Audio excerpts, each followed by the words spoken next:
Hello bachcho, let's see the question. Question says the statement of assertion A is followed by a statement of reason R is given. हमें एक assertion का statement और reason का statement दिया गया है. Choose the correct answer out of the following choice. तो हमारा correct answer क्या होगा हम देखना है. हमें जो assertion दिया गया है वो क्या है? Halo alkanes are very slightly soluble in water. Halo alkanes water में बहुत कम soluble होते हैं. रीजन दिया गया है new intermolecular attraction between haloalkane and solvent molecules are much more strength than intermolecular attraction between haloalkane molecules. जो intermolecular attraction होता है हेलो अल्केन और सॉल्वेंट मॉलिक्यूल्स तो बाद में जो कि उनका जो बॉन्ड होगा that is more strength than the intermolecular force between haloalkane molecules. हमारा की कंसेप्ट होगा की कंसेप्ट हम देखेंगे सॉल्युबिलिटी और presence of intermolecular force of attraction. Intermolecular force of attraction. Intermolecular force of attraction के थ्रू हम डिस्क्राइब कर सकते हैं कि वो वाटर में सॉल्युबल हो सकते हैं या फिर नहीं. हम ये देखेंगे कि most of the haloalkanes जो होते हैं haloalkanes are soluble in organic solvent. Organic solvents में जो हेलो अल्केन होते हैं वो सॉल्युबल हो जाते हैं. Organic solvents like benzene but they are insoluble in और लेस सॉल्युबल इन वाटर. उसका रीजन क्या होगा? पहले हमें पता होना चाहिए कि जो हेलो अल्केन्स होते हैं these are polar in nature. Haloalkanes are polar. At the same time जो वाटर होता है वो भी पोलर होता है. जैसे कि हमें पता है लाइक डिजॉल्व लाइक मतलब पोलर पोलर में डिजॉल्व हो जाना चाहिए but in the case of haloalkanes this is not done. This is not done, that is solubility is low in water. क्या होगा उसका रीजन? डिजॉल्व होने के लिए हमें क्या करना है? जो बॉन्ड होता है दैट शुड बी ब्रेक. तो हेलो अल्केन्स में कौन सा बॉन्ड होता है? That is the force of attraction, that is van der Waals force of attraction. Van der Waals force of attraction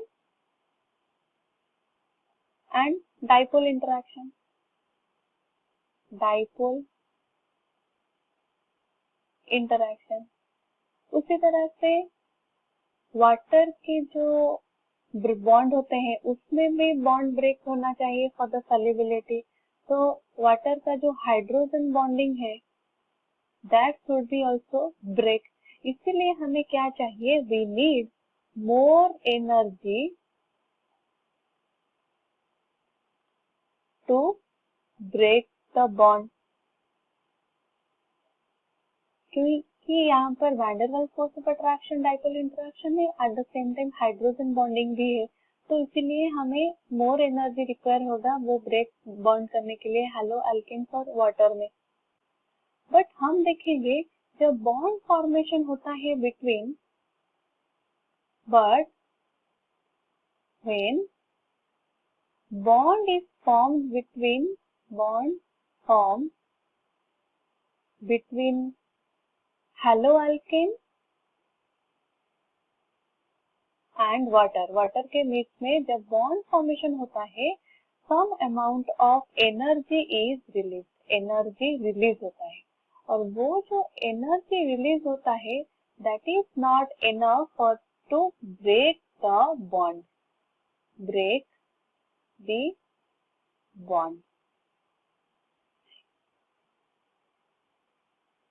तो इसी रीजन से क्या होता है जो it can not be overcome. That is why energy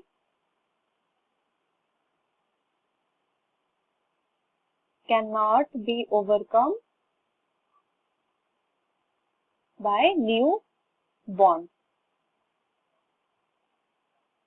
और उसी रीजन से जो एनर्जी बॉन्ड ब्रेक करने के लिए एनफ नहीं होता है, इसीलिए there is less solubility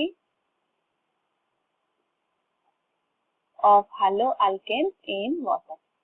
Haloalkanes in water. तो हमें क्या दिया गया है assertion में? Haloalkanes are very slightly soluble in water, और हमारा assertion is correct. Reason में दिया गया है intermolecular attraction between haloalkanes and solvent molecules have much more strength than intermolecular attraction between haloalkane molecules. But यहाँ पे दिया गया है जो न्यूली बॉन्ड फॉर्मेशन हुआ उसका जो बॉन्ड स्ट्रेंथ होगा वो ज्यादा होगा as compare to the intermolecular attraction between haloalkane molecules. पर हमने यहाँ पर देखा कि this is less energy form होता है, इसी रीजन की वजह से वो सॉल्युबल नहीं होता है, तो हमारा रीजन इज इनकरेक्ट। तो हमारा कौन सा ऑप्शन सही होगा? Option C is correct option. I hope you understood it well. All the best.